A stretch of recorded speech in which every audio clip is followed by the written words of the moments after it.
So, welcome to the podcast. Thank you. Um, I would like you to introduce yourself to my listeners and just tell them a little bit about you and why you do what you do. Sure. Yeah. So thank you for having me. I'm Han Newman. I'm a sport and exercise psychologist in training, and a qualified PT. I come from an academic background in sport and exercise psychology. So I spent sort of a few years, well, quite quite a long time actually studying in university, through masters and PhD in sport and exercise psychology and sport and exercise science initially.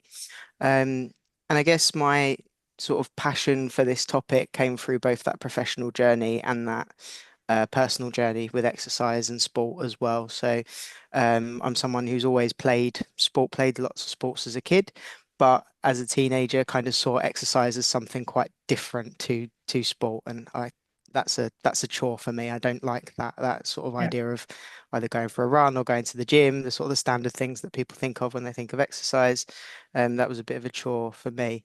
Later down the line, found a love of lifting weights in the gym, which led to participating in strength sports in my early to mid 20s, um, and really enjoyed that for a bit. But at the same time, began to realize I was getting perhaps a little bit too overcommitted to it in terms of how it aligned with everything else that I wanted to do in life and that was of value to me in life. So went through quite a personal journey of sort of reevaluating my relationship with sport and exercise, and movement in general and the body, food, etc. And sort of that was kind of all bubbling along while my professional sort of journey of training was going on, and I guess it sort of shaped how I saw sport and exercise psychology as well through my own personal journey. And through that journey, just develops this real passion for helping people with their relationship with exercise, food, the body, the psychological relationship to it, how we view exercise, the messaging around exercise from the fitness industry, etc. And so now I that's what I do. I still work in a university part-time, and then part-time I work on a self-employed basis with people, helping people who have some kind of psychological difficulty with exercise, whether it's struggling to engage in exercise regularly, or they are engaging in exercise regularly, but it doesn't feel positive in some way. It feels negative or frustrating. And yeah, just using psychology to help to build a more positive relationship with exercise. Yeah. I think from a lot of time with my clients, I hear people, they come to me and they just don't know where to start, that they feel Mhm. overwhelmed. There's so much out there that says, oh, we should be doing this, we should be doing that, we should be doing that, but they often feel like they can't, they're not capable of doing that now. So yeah, I get that, trying to help people just explore exercise and stuff. Mm. I found it interesting what you said about going from like a competitive sport, like how that wasn't aligning with you and your values. Can you tell us a little bit more about that? Yeah, sure. So I guess when I first started I was just lifting weights casually in the gym. I started going to a gym with a friend, and before that, the gym for me had always been somewhere where I just stood on a treadmill or sat on a bike and thought, well, this is boring. If I'm going to do this, I might as well be outside. Yeah. Um, but then, yeah, started going to the gym with a friend, and we sort of together built up the courage to go and try start doing some strength-based stuff, which was completely alien to both of us at that point. I'd started to get more of an understanding of it through uni, but still hadn't stepped into those spaces myself. And initially, I just thought, wow, this is great. Like actually enjoying this, and that was very surprising for me at the time. Like there's something in a gym setting that I am enjoying, and it felt really, I guess, liberating at the start because it started to place so much more emphasis on what I was doing rather than how I looked, what I weighed, etc. It was about, I'm seeing this progress, you know, seeing that I can do something that I couldn't do a month ago, all of that stuff. And I just became really fascinated by it and started following loads and loads of stuff on Facebook, Instagram, etc. And just stumbled across this strongwoman competition, novice strongwoman competition in Northampton, which I'd watched World's Strongest Man on telly, but I didn't know that these things existed outside of that. Yeah. And I was like, oh, that looks really cool. I'm going to give that a go. I don't know where it came from. Oh yeah, I'll do that. And And just done a few novice competitions initially and just found them really, really fun, really, really empowering. Really loved the feeling of being strong, doing something like that. You know, when you come away and say, yeah, I pulled a truck, or I lifted one of those Atlas stones, or just the feeling was amazing. But then as I kind of done a few more, I started to take it a little bit more seriously. I was training in a strong man, strong woman gym, and I think generally when we find ourselves in those environments, it can be really, really easy to get caught up in that desire for continual performance improvement and that everything needs to be a performance improvement journey. And that was definitely where I found myself that, okay, if I'm going to do this, then I need to be continually improving. I guess in the moment, I kind of lost sight of the fact that I could probably still just do it as a bit of fun, just do like the easier competitions, do it for fun, do it recreationally. But I kind of got sucked into that. No, I'm going to try and be the best that I possibly can be at this. And to an extent, that was fine. But at some point, I kind of, and it was before so I had a competition where I needed to make weight for it, and it was going to be close, and I was trying to water cut, and I was sat in a sauna the night before a competition, like I was doing like 10 minutes on, 5 minutes out for like an hour to an hour and a half. And I came out and I felt so ill. I got in the car and I literally lived like 5 minutes away. And I was like, I don't think I can drive the 5 minutes home. And I just remember sitting there thinking like, this is this is not why I got into this. Like I got into this from a journey of health, not performance. I've enjoyed some of the performance stuff, but I think this is starting to dictate my life in a way that I don't want it to. I was getting really, really worked up around if somebody asked me to go for, like I was at uni at the time, so people would often say, "Do you want to come watch football in the pub? Do you want to go and have a drink?" And it would just send me into this massive spiral of like, well, can I do that? Should I do that? And ultimately, I'd feel guilty or I'd feel bad either way. If I said yes and went and had a drink, I'd feel guilty. And then if I said no and stayed at home, I'd just be sat at home feeling miserable because my friends were at the pub and I Yeah. wasn't. And I just got to a point where I was like, the decisions that I need to be making to improve further along this pathway are not aligning well with how I want my life to be and look and the other things that are important to Mm, me in life. And I've perhaps lost sight of why what everything that I was gaining from this when I first stepped into the gym and lifted yeah. weights. Yeah. Yeah, yeah. So you kind of went from a place of fun and enjoyment and, like really enjoying challenging yourself to it actually taking over Mm, your life and you not enjoying it anymore because it was just such a big thing. Yeah, I yeah. can get that. I can Yeah. see that. I can remember I didn't really do it that seriously, but I did one half Ironman once and Mm, I really enjoyed after my half Ironman just training for the sake of training without it having to be like for 45 minutes of zone 3 training or has to be this or it has to be that. I mm, enjoyed my half Ironman. I did it, but it was so nice afterwards to just go out on my bike just because I wanted to go out on my bike. yeah. Um, Yeah.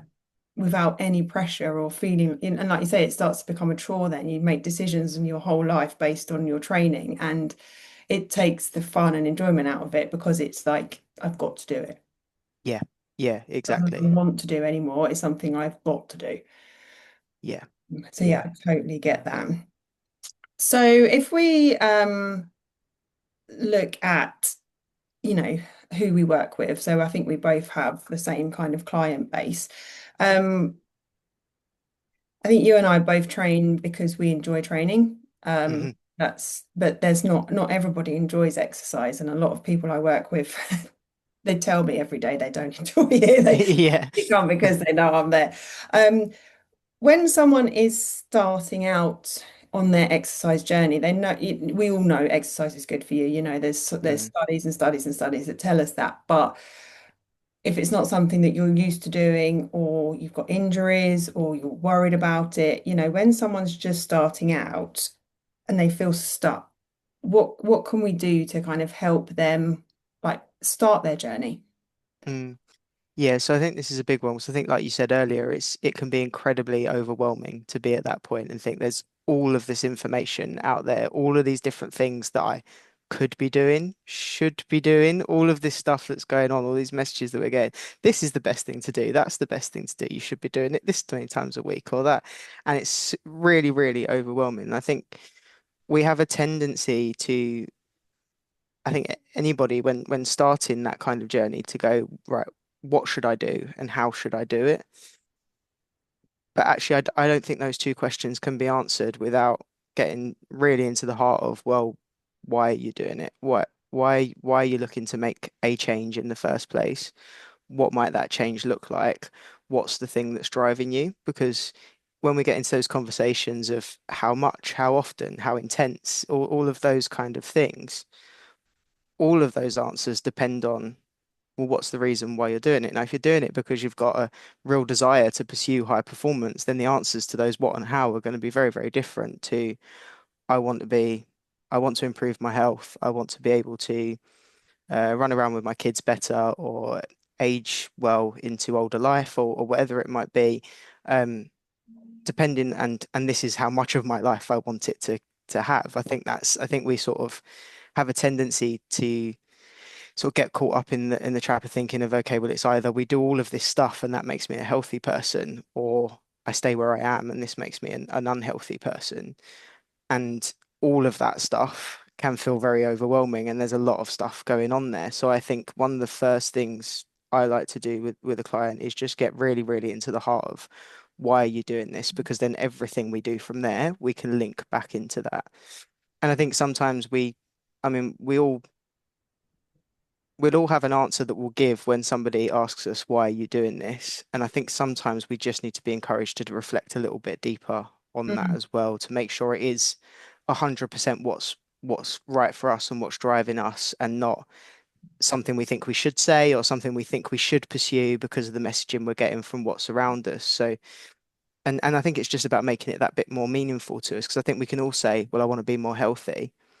But what does that actually mean? Like, what does that look like in your day-to-day life? What impact would it have on your life if you were to improve your health from where it is now? Is it about what you can do? Is it about, is it about being able to carry your shopping back from the shops? Is it what's the meaningful impact that it will have on your day-to-day life? And so that's sort of an area that I think it is so easy for us to skip by and just say, oh yeah, you want to be a bit more healthy. Okay, so let's start on the what and the how. And I think we can miss getting super, super clear on what's driving someone and what's actually meaningful to them in that.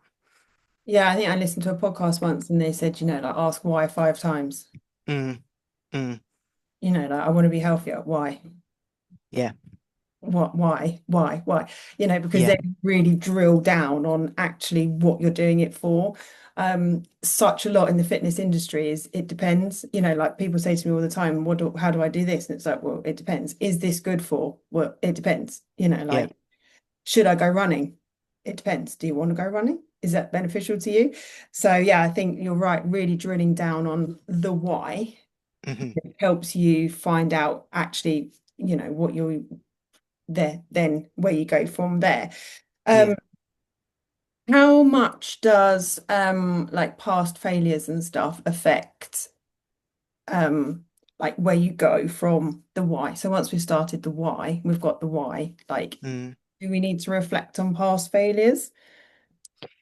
Yeah, I think they do play a really important part in the sense that they can have a huge impact. I mean, in the sense of if we're branding them as failures, then we're saying something about them and saying something about ourselves within that. We're saying that I failed that. And if somebody has had repeated what they would call failures with exercise, then can often come the belief of I'm just not an exercise person, or I can't do that because everything in their past experiences has told them I can't do that because I've tried and it hasn't worked. I haven't been able to stick to it, or something else has happened and it's not, it's not part of my life now. So I failed.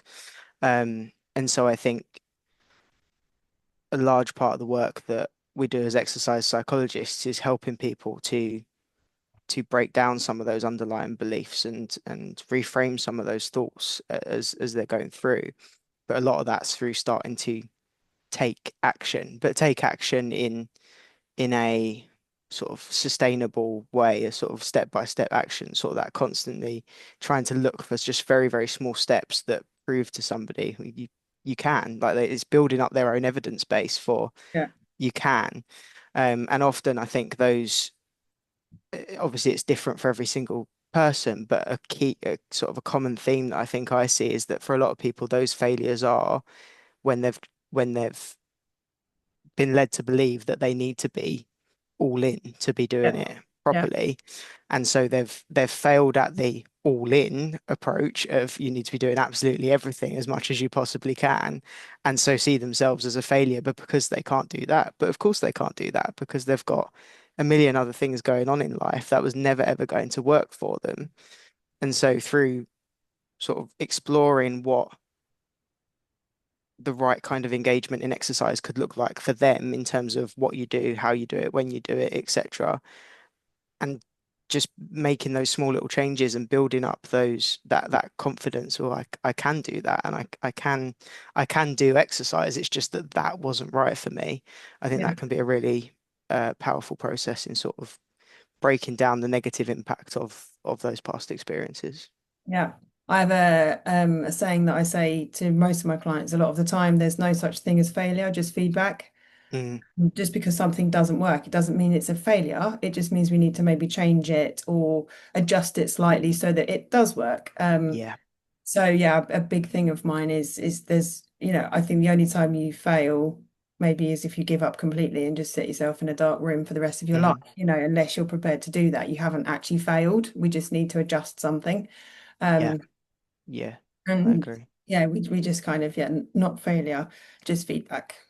Yeah, yeah, I agree. I think it's a process of sort of ongoing reflection right from the very start of when you set out to make a change, even all the way through, because we shift and change as people, and our priorities shift and change as we go through life. So that's a constant ongoing process. So I think when something doesn't go well, I think, yeah, similarly to you, it's very much I take the perspective of its feedback, and it's a okay, well, what can we, you know, why didn't that work? Let's see it as sort of an exploratory process of why didn't that work and what needs to be tweaked moving forward to help that to work, or what needs to be done moving forward to help that to work. And yeah, it's taking it from that sort of self-compassionate, seeking to understand lens rather than judging ourselves Yeah. lens in those moments. And I often think it's the stuff like preceding the failure that is often more important to look at than the failure itself. Like if Yeah.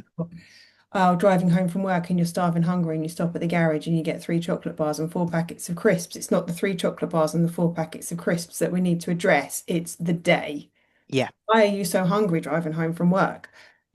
What can we do so that you're not so hungry driving home from work that make you Mm, stop and get three bars of chocolate and four packets of crisps? And I think it's the same with exercise. If you, um, yeah, if we're kind of setting you up for success, we're looking at the proceeding rather mm, than the actual thing. Um, so yeah, it's kind of looking at everything as a whole. It's not just the actual act of, okay, you didn't do your workout today. It's not the not doing the workout that's the problem. It's the day. yeah. Yeah. Absolutely. Everything around it is feeding into whether that then happens or doesn't happen. Ha the day, the week, everything about it. Yeah. Yeah, I completely agree. Sleeping, stress management, all of those things kind of tie into not doing that workout. Those are the things that we perhaps need to have a look at rather than the actual not working out. Yeah. You've mentioned a couple of times now about like all or nothing. We call it all or nothing, but like trying everything all at the same time. You get to January the 1st, you're like, right, I'm going to run 3 days a week. I'm going to change my diet. I'm not going to eat crap. I'm going to go to bed at 10 o'clock at night. And then we get to the 6th of January and it's all gone to pot.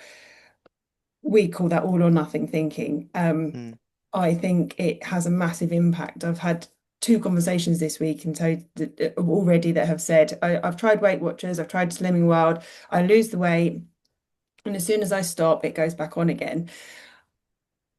I am constantly telling people it's because you're on or off. hmm hmm We're on a diet or we're off a diet rather than it just being, you know. Yeah. I know that you kind of talk about that quite a lot. So what are your thoughts on all or nothing? Yeah. So I think that all or nothing mindset towards exercise, diet, health and fitness as a whole is really, really common. And I think that's a product of a lot of the messages that can come from and have come over the years from the, the outside noise outside of us as individuals. I think there's been some very noisy, well, the fitness industry is a noisy place anyway, and those kind of messages have been quite strong through it in a lot of different ways in both the fitness and the diet industries, I think. And I think it can be at the heart of, I see so many people where it's the all or nothing thinking that's at the heart of what's holding them back from finding something that works for them. I think it's for me, it's always starting from a place of like it's okay and it's understandable and it's natural that you're thinking in that way. Let's think about what impact it's having on you at the moment and how we can move forward from that. And I think the point you made around, the being either on or off is huge. You kind of see it as like a light switch either being on or off. Or if we move away from that all or nothing thinking, we're thinking of it as more of a dimmer switch. It turns up, it turns down. It, it can be somewhere in the middle. And I think, yeah, I think it's a product of the messages that we received, all of that kind of like go hard or go home. One of the things I post quite often is go hard or go home or go somewhere in the middle. That's fine too.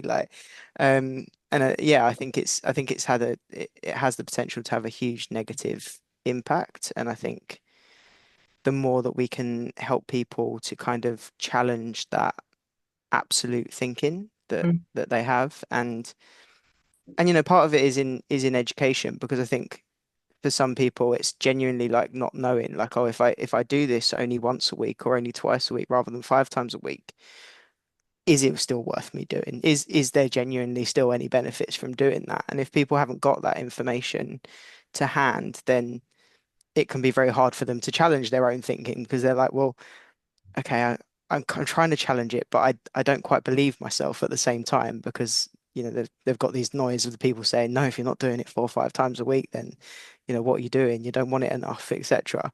So I think some of it can be in actually trying to present some of the research that's out there to people and say, look, just that there's stuff out there that says if we strength train once a week, for example, then we're still getting benefit from that. And then we can circle it back to the why of, well, what's your why for doing this? If it's super, super high performance, then doing it once a week might not serve you.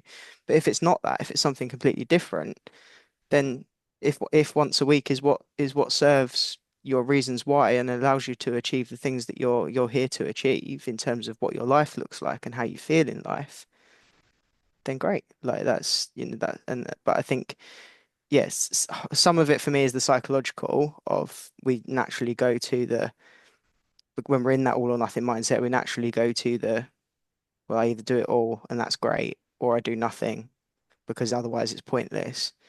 And then some of it is in the actual education around that. And, what does the research actually say about mild and moderate forms of exercise? What does the research actually say about how often we do things?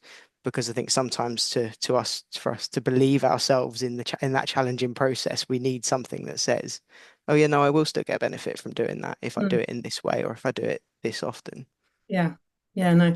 I love your analogy about a dimmer switch. Like I've never thought about that before, but yeah, like it on good days it's bright and on bad days you just turn it down a little bit. I Yeah. try and incorporate stuff like that into my coaching programs. Like we have like calorie ranges rather than a fixed calorie target, so that Mm, we maybe go from like a 5% deficit to a 30% deficit. So on days where you want to go out and have some fun, you're still there. yeah. And I create the workouts with supersets so that on days when time is short or we're not feeling great, we just do one superset. Days Hmm. when everything's going well, we do three supersets. So Hmm. most people start off doing one superset and they generally manage to do all three anyway, because once they Yeah. start, they feel better than they thought they did. Yeah. But the fact that they have the choice, they have the autonomy to choose between one or three means that it's just something. Sometimes we just do some stretching. We don't even do strength training. It might just be that they do 5 minutes of mobility work. But it's that having that. that thought process that actually, yes, I don't need to go to the gym for an hour. I don't need to be there for an hour. I don't need to do all of the exercises. I can turn up for 5 minutes and do some stretching. If I don't feel like it, I can leave again. Yeah. And I really try and incorporate all of those thought processes into my coaching so that people don't feel like if they miss their workout, they've failed. Mm, I mm, try I try and incorporate like a never miss two analogy. So hmm miss one workout, but try not to miss two. We can miss our calories on one day, but try not to miss them the next day. We can miss our protein in one meal, but try and get the protein in the next meal, because then that always feeds back into that failure kind of all or nothing thought process. Um, Something else I wanted to talk to you about was motivation. I always hear people say, I just need motivation. I just need you to give me some motivation. Like, I just need, like I'm signing up to you because I need you to give me motivation. I, we hear so much about motivation. I'm a little bit, I don't know that motivation is the answer. hmm I think motivation gives you that initial fire, that initial, like you're motivated to make a change because something generally happens to you, because you've had a health scare or because you had a baby and you need to lose the baby weight and all of that. So motivation kind of leads you to make changes. I feel then determination maybe has a bigger role to play in actually getting to your goal than motivation does. What are your hmm thoughts on that? Yeah, yeah, I think as you say, like motivation is a huge topic, isn't it? And it's something, it's a word that we hear mentioned all of the time. And I think it can be a real sort of sticking point for people in the sense that, like you say, if people, I think obviously one of the big things that I focus on is how can we make this change long term and sustainable? And so if we're relying on somebody else's presence for that motivation, so if our only motivation is coming from the fact that you're there checking in with them each week or however you work, then what happens when that falls away? So I think motivation has a role in, like you said, in giving us that kind of that sort of framework and kind of that compass for this is where I'm heading, this is where I want to head. Then within that we have different types of motivation. So we can think of like extrinsic motivation as um, types of motivation that's about what we want to achieve, perhaps the outcomes that we want to achieve. So like, somebody saying, well, I want to improve my cardiovascular health, for example. That might be an example of an extrinsic motivator. We can also have extrinsic motivators that perhaps aren't quite so self-based, that are, well, I want to do it to please my doctor or my healthcare professional or something. And those are perhaps the less helpful types of extrinsic motivation in the longer term. Then we also have intrinsic motivation, which I think is super, super important in terms of keeping things going over the longer term. And that's the stuff about the exercise itself that will make us want to do it. So it's kind of slightly separate to our overall outcomes, but it's okay, what is it about that exercise itself or about that behavior itself that's going to encourage me to want to go back and do it again. And then so some of the big forms of intrinsic motivation can be that sense of enjoyment. I found something I actually genuinely enjoy. If enjoyment is too strong a word, which it is for a lot of people, then it's I've found something that genuinely makes me feel good. Like by the end of it, I feel really, really good about it. Perhaps it's the social connection, like whether it's working one to one or working in a group, there's sort of something social that I get from that, and I feel related and connected to other people, and that makes me feel good. And it can be sort of about that sense of choice as well, of I'm choosing to do this rather than I've got to do this. Is that sense of finding something that you're choosing to do.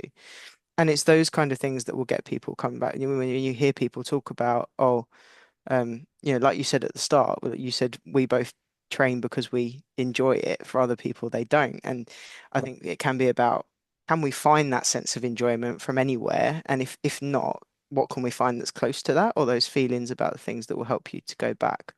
But I also completely agree with your point that we place too much emphasis on motivation essentially as the thing that's going to get us through. Like it is. an emotional state. It's a feeling that comes and goes. It doesn't have a, we can put things in place to try and increase the amount of intrinsic motivation we have for what we're doing by trying to find ways of doing it that increase that intrinsic motivation. But we also need sort of the tools, the systems, the skills in place that help us to carry on when we inevitably have times where we don't feel as Mm. motivated. We don't feel as motivated towards that outcome we're seeking, or just the fact that we enjoy it, or just the fact we're getting some social connection, or whatever it might be, isn't enough for us in those moments Mm. either. Um, and I think we have a tendency to view, I think when you hear people talk about why they haven't been able to stick to something, we always hear that kind of like motivation slash willpower point coming up of, oh well, next week I'll just find some more willpower, like next week I'll be able to find that from somewhere. And it's almost like pinning our hopes on this like mysterious thing that might arrive, might not arrive.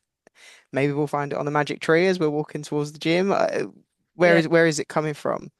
And I think we can pin so much of our hopes on that and oh, and then it kind of falls into, well, I'm a bad person because I can't find that willpower, but I'm watching these people online who are finding it every single week, and they're being consistent, and they're doing everything they said they were going to do, and actually that kind of can just skip the point of, well, that person's doing that because they really enjoy it, and you're not at that point, or Mm. you haven't found the thing that works for you, or you haven't built, or they're doing it because they've built habits, they've got systems in place, they've got skills in place that they use to help them to do that on a consistent basis, rather than just they've got more willpower than you. Mm. There's like so much more else that can go into it, and the narrative around successful exercise adherence, I think, is so skewed towards that point of, "Well, I just need to find more willpower from somewhere," but without everything else going on underneath that to sort of plan for things and plan for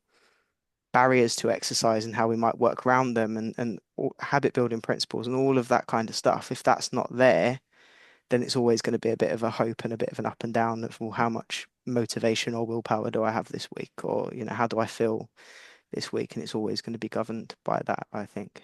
Mm.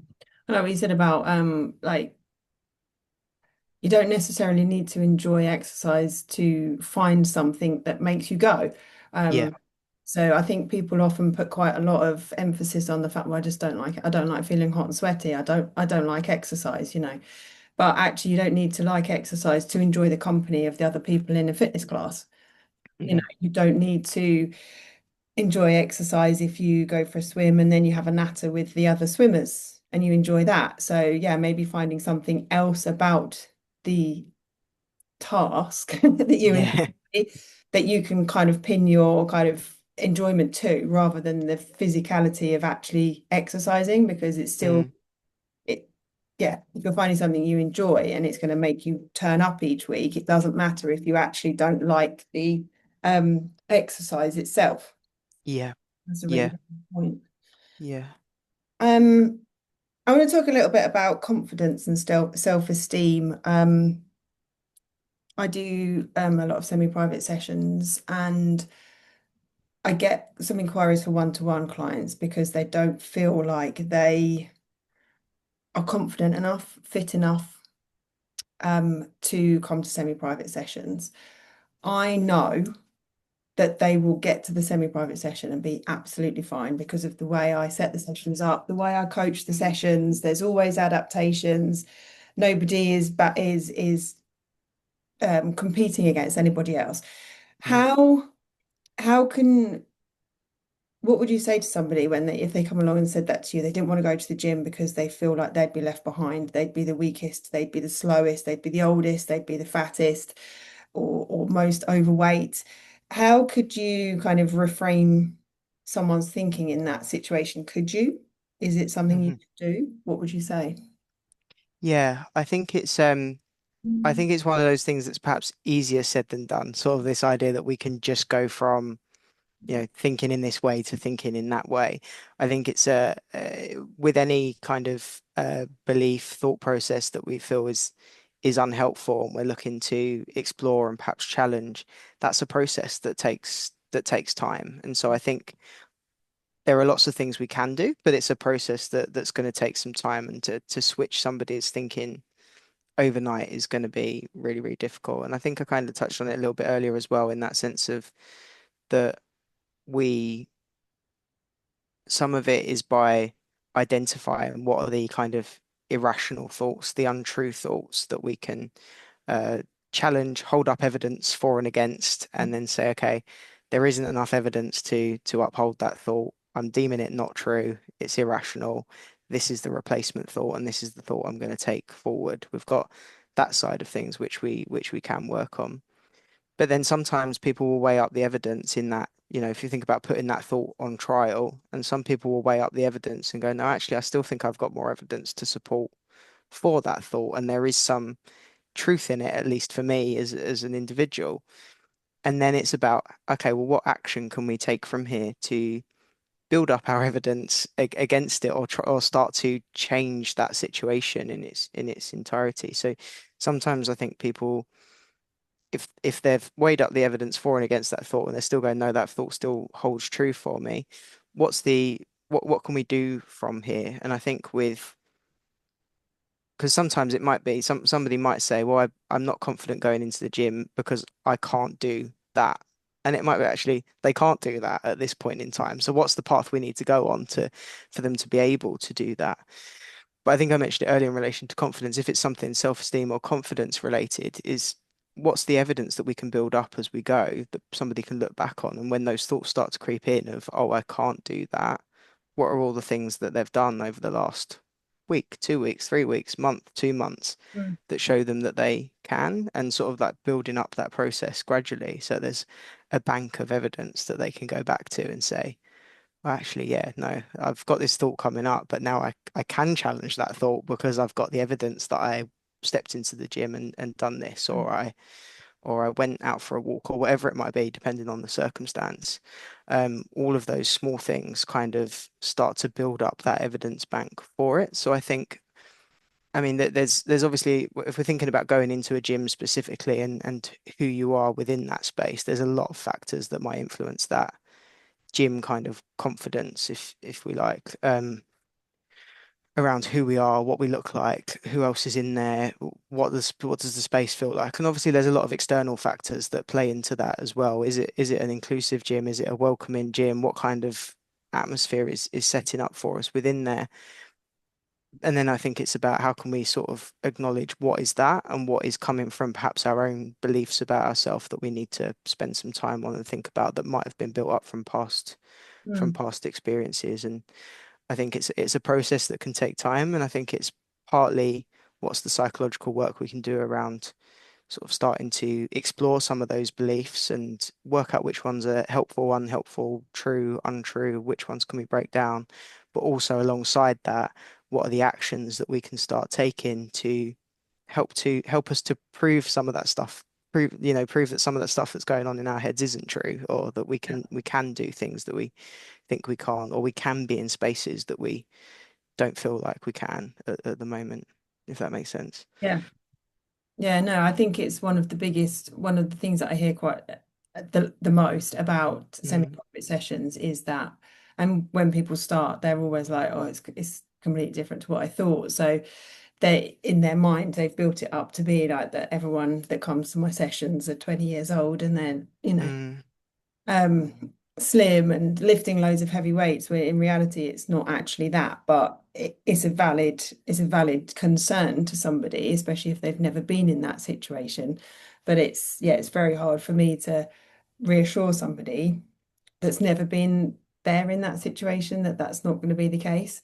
mm, So yeah, it's something that I probably need to work on myself in how I engage with people, maybe to sort of, like you say, ask them about what's actually true and what's not true, mm-hmm, their own mm-hmm. perspective. Does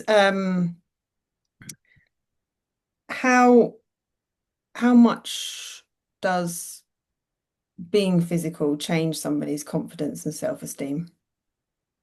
I mean, I think it can be huge. I think the benefits of activity and exercise on mental health as a whole. Generally, there's so much research out there of all the different sort of facets of mental health that we know um, can be sort of have yeah just have huge positive impact on people. I think in relation to sort of self-confidence and self-esteem, I think sometimes when people go through that journey of finding a connection to activity and exercise or a way of being around activity and exercise that is more positive than they've been able to find before, for a lot of people in that moment, it can be the first time they've felt a real connection to their body and felt, or even the first time they've put focus on what their body can do rather than either what it looks or what it can't do, and that focus is placed onto that. And I think, yeah, I mean, obviously, we know we've got all the research around, you do exercise, the endorphins are flying and you feel great afterwards. But actually, I think it's much more than that. It's that genuine sort of shift in belief from, well, I'm somebody who can, I'm somebody who, rather than somebody that can't. And that focus on what you're doing. And that doesn't, I think for some people that kind of narrative can slightly be slightly off-putting if they're thinking of it in the sense of, well, I need to do something like, really, really inspirational to feel like that, or really, really huge to feel like that. But actually just making those small shifts and finding a way of integrating activity into daily life or weekly life in a way that it hadn't been before. Mm. Yeah, I think the potential benefits of it are huge, and just that sense of I can translate into so many other areas of life as well off the back of it. Yeah. I love hearing stories from my clients, if they say they managed to do 3 hours gardening at the weekend without a rest. Yeah, I love hearing those things. Just even, or when I started, I could only lift 3 kilo dumbbells and I'm lifting fives now. Like, I love hearing just those little snippets, like that don't seem huge to anybody else. I'm like, yeah. some things are actually like life changing. Mm, If you can actually do the gardening for 3 hours where you couldn't before, that's like a massive, massive thing. And those are the things that I really try and get my clients to celebrate. It's those little changes. Yes, so you still can't lift a 20 kilo dumbbell, but you did 3 hours gardening at the weekend. Like, come on, that's massive. Um, yeah. so yeah, and it does feed that back into that, like your why, like Mm, because lifting 20 kilos may not even factor in your life, but actually being able to do the gardening, that's huge. Like yeah. that's a really big why for you. But Mm, somebody else that might not be even like who cares about gardening anyway, but lifting 20 kilos might be a real goal. So yeah, I think that's really good. Um, so just to close down, I'm just going to ask you a few questions. Just like quick answers. If anybody that's listening here now has been struggling to stay consistent for years, what would you say? What would you want her to know? I think I would want them to know that um, that doesn't mean that they can't find their version of consistent at some point, or they can't find their version of what would work for them at some point, and that actually maybe that consistent might look different for you as it does for somebody else, but there's no reason why you can't find what's right for you in that. Cool. And is there any one myth around exercise psychology or the thought processes around exercise that you wish you could debunk that everybody knew? Yeah, I think I've already touched on it, but it's that one around willpower. It's this idea that if you come to an exercise psychologist, we're going to give you sort of this magic trick to just find all of the willpower or all of the motivation to get stuff done. And that actually the psychology behind sustainable exercise change, etc., is about so much more than that. There's so much different skills, tools, strategies, etc., that go in place to help that become a sustainable habit, behavior change, etc., rather than just pinning it all on, I will find that willpower from somewhere. Ooh, yeah, no, that's a good one. So, how can people connect with you if they want to know more about your services? Where can they find you? Yeah, so I guess the big ones are Instagram and Facebook. So Instagram at Newman Sports Psychology, Facebook, the page is just called Newman Sports Psychology. So if you search those, you should be able to find them. If you're not on social media, then newmansportspsychology.co.uk is my website. Yeah, I mean, on social media, I post about these kind of things all the time. So if you're interested in the psychology side of things, that's the kind of stuff you'll find on those pages. And you have some free resources, don't you, on your Yeah, yeah. So there's sort of a free, call it a free motivation guide. It's about those initial steps that you might take if you are feeling stuck or frustrated with where you are with exercise. And I've also got a free goal setting challenge kind of thing coming up in September that I'll be posting about soon. cool, cool. So yeah, is there anything else you kind of wanted to touch on? No, I think that's great. I think it's been a Yeah. great conversation. Yeah. Yeah. And we did it like without any edits either, so I don't need to Yeah. chop any bits out, which Oh, is great. great. Was that everything you wanted to get from it from your perspective?